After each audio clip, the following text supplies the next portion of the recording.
E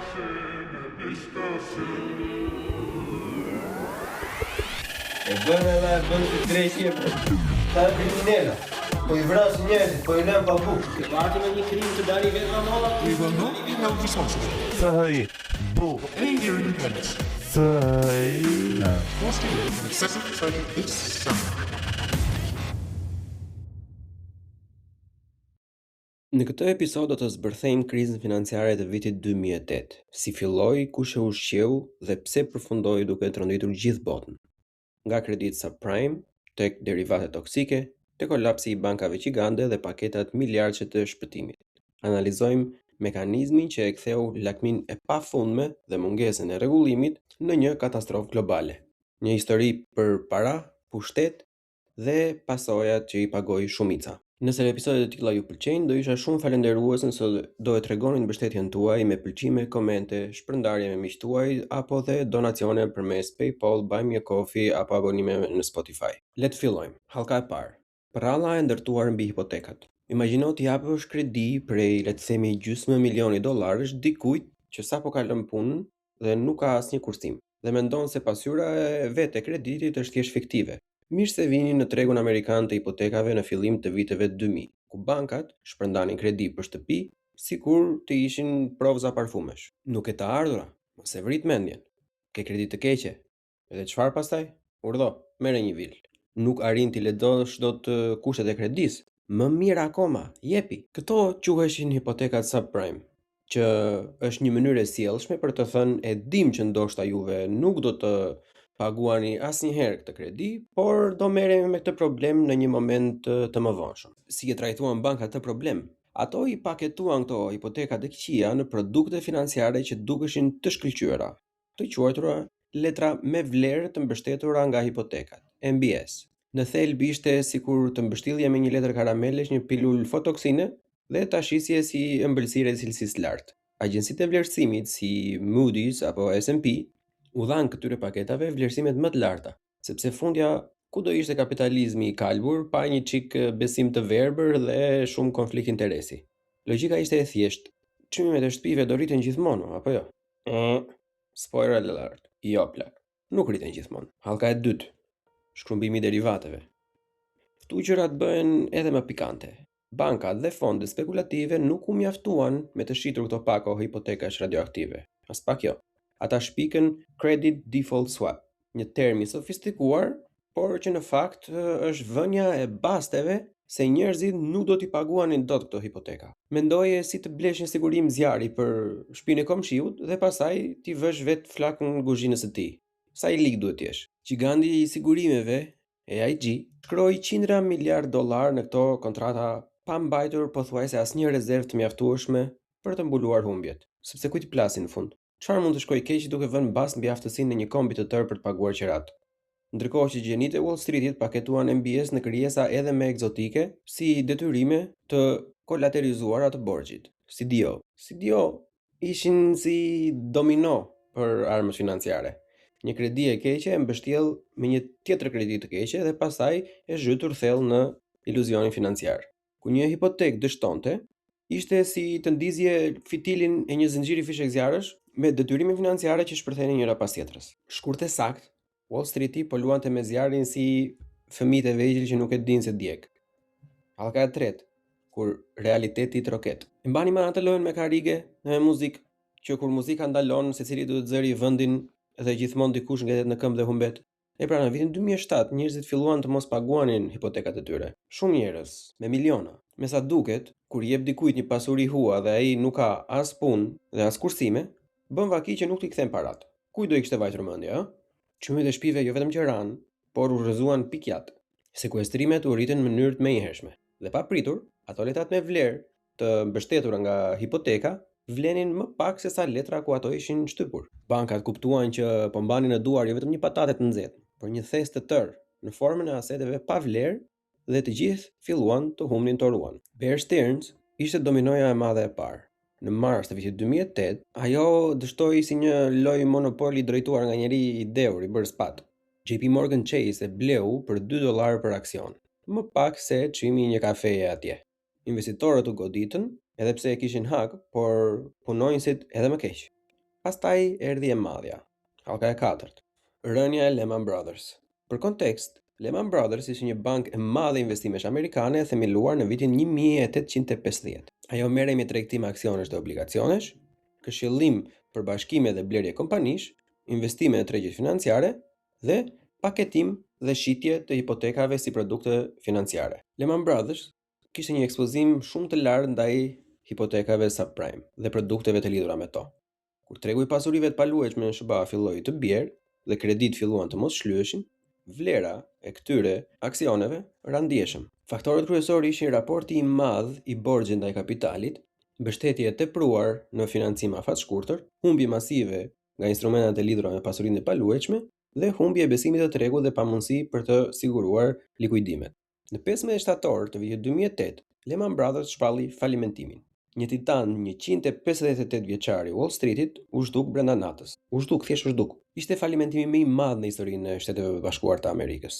600 miliardë dollare asete u dogjën. Dhe e kupton që ekonomia është në mes të picirit, kur banka jote kryesore e investimeve vdes në mes të një marrëveshjeje. Qeveria e la Lehman Brothers të dështonte duke menduar se do i jepte Wall Streetit një mësim për rrezikun, por në vend të kësaj i mësoi ekonomisë globale se si të pësonte një atak kardiak. Tregjet në mbar botën hynë në paralizë totale. Bankat ngrin kreditimin, dhe kredia u zhduk. Aksionet ranë në humner. Sistemi financiar i Islandës u shëmb i tëri. Dhe nëse juve na dëgjoni nga Amerika, i fondi juaj 401k me shumë mundësi u bë 21k. Njerëzit ndaluan së besuarit te bankat dhe bankat ndaluan së besuarit tek njerëzit. Me sa duket, besimi doli se ishte e vetmja gjë që e mbante bashkë në këmbë këtë cirk financiar të brish dhe patetik. Në atë pikë, ekonomia nuk ishte thjesht e dëmtuar. Ajo ishte në kolaps total. Hallka e 5, parodia e shpëtimeve financiare. Pra, çfarë mund të bësh ti kur sistemi yt financiar po e ha veten nga brenda si qelizat kanceroze në trup? I hedh para, shumë para. Në skenë hyn programi për lehtësimin e aseteve problemore, të ARP, një linjë shpëtimi prej 700 miliardë dollarësh nga qeveria.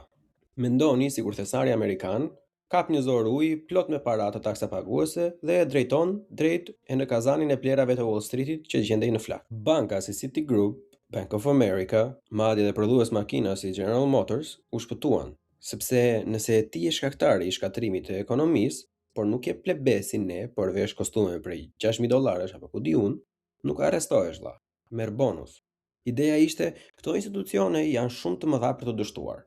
Përkthimi për ne, nëse i lëm të bien, pjesa tjetër e ekonomisë do të shpërthejë gjithashtu. Kështu që qeveria vendosi t'u hidhte atyre para dhe ja ku qëndron ironia. Shumë nga bankierët që shkaktuan krizën morën bonuse rekord vitin pasardhës.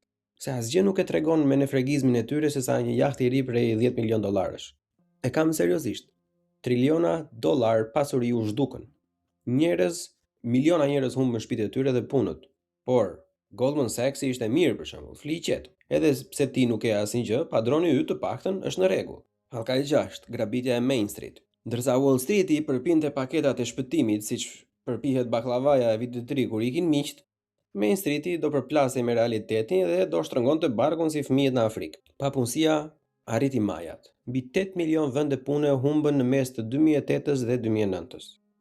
Lagjet e tëra u kthyen në varreza sekuestrimesh, shtëpitë mbyllura me derasa, hipoteka grop fare, familjet e dëbuara nga shtëpitë e tyre çdo orë, bizneset e vogla u shembën, fondet e pensioneve u shkatruan. Njerëzit që mendonin se prona është gjithmonë investim i sigurt, papritur kuptuan se kishin një kredi prej 300.000 dollarësh për një shtëpi që tani vlente sa gjysma. Dhe ëndra magjike amerikane, ajo që ne jemi mësuar ta shohim nga propaganda e Hollywoodit, shkuli e rrënjët dhe u shpërngul tjetërkund. Ndërkohë njerëzit e zakonshëm nuk morën asnjë paketë shpëtimi. Përkundrazi, morën masa shtrënguese, shkurtime buxhetore, shërbime që të kureshin dhe empati dhe lutje boshe nga të njëjtët politikanë që votuan për shpëtimin e Wall Streetit. Ishte kthesa më ironike ekonomike. Ata që s'kishin lidhje me shkatërimin, do të paguanin faturën e shpëtimit. 7. Si shitet sapuni për djath. Le të flasim për agjencitë e shpëtimit, Moody's, S&P, Fitch, tokshu, arbitrat e botës financiare me pak fjalë. Detyra e tyre është në fakt të thonë investitorëve se sa i rrezikshëm është një produkt financiar. Detyra reale gjatë krizës ishte të vulosnin male me plera siç e treguan pak më përpara, me vlerësimin më të lartë dhe të mbyllnin ditën e tyre sikur s'kishte ndodhur asnjë gjë. Imagjino një alarm zjarri në shtëpi, ku në vend të alarmoj banorët u thotë se gjithçka është super, ndërsa shtëpia po digjet. Kjo është në thelb ajo që bën këto agjenci me letrat me vlerë të mbështetura nga hipoteka. Ata u dhan produkteve më të rrezikshme dhe më toksike në histori vlerësimin më të lartë të sigurisë. Pse do thoni ju? Po sepse bankat ishin ato që paguanin agjencitë për të vlerësuar letrat me vlerë. Pikërisht mo, këtu është konflikti i interesit. Të njëjtit njerëz që shitin eksplozivin, po paguanin dhe inspektorin e bombave. Është si të punësosh nënën tënde për të vlerësuar restorantin tënd në Google, që do jetë normalisht plot me lavdërime, totalisht e njëanshme. E pa vërtet. Këto vlerësime të reme të sigurta ndihmuan në ndezjen e kolapsit global, sepse fondet e pensioneve, kompanitë e sigurimeve dhe banka ndërkombëtare u besuan këtyre. Rezulton se kur udhëzimi yt financiar vjen nga një fallxhor me kostum, rezultatet nuk që nga kaq optimale. Përshëndesin fjerakët, me qira e fjala. 8. Dora e padukshme. Ekonomistët flasin shpesh për dorën e padukshme të tregut, që udhëheq ofertën dhe kërkesën me një mençuri gati thuaj magjike. Por në vitin 2008, ajo dorë nuk po udhëhiqte, por ja raste njerëzve me shpulla suratit.